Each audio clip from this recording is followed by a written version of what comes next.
familiar sights and sounds on the streets of America.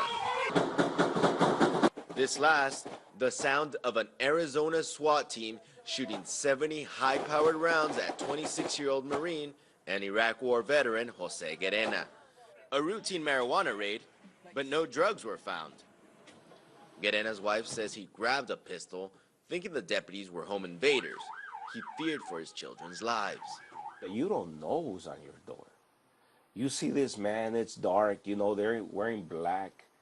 You know, the way they're coming in, they don't give you no time to really think things through. Social justice advocate Alex Sanchez has seen increasingly militaristic tactics used during raids in his neighborhood. Because they feel threatened, they kill you. You know, and we see it often and often, and it goes unpunished.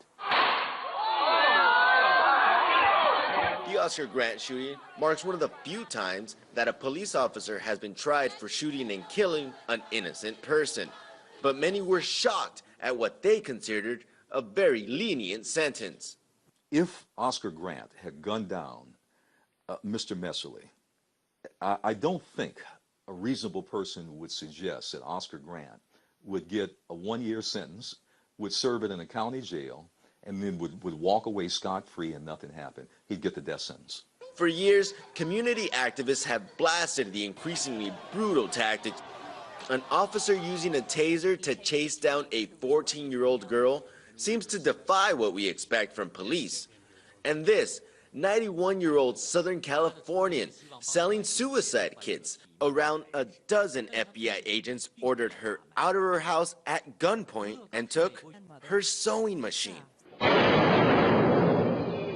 Activists are also concerned that many in law enforcement come from a military background. They see the public not as something they protect, but as an enemy that needs to be suppressed. Police departments in cities big and small are investing in armored vehicles and other gear used by our armed forces overseas. So what we're seeing is the paramilitarization of all police departments.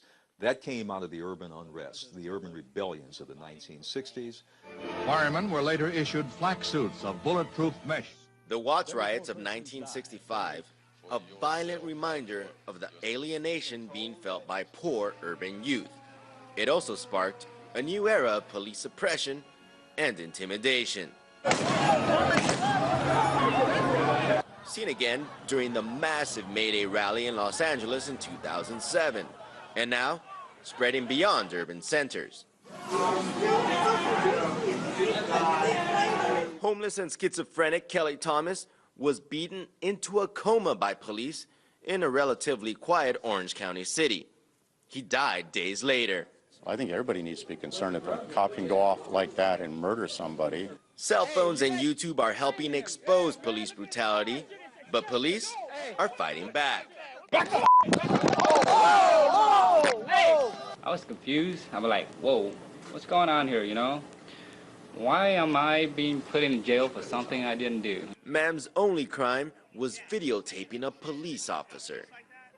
The video camera may indeed be the best weapon an American citizen has against a police force which is becoming increasingly militaristic. In Los Angeles, Ramon Galindo, RT.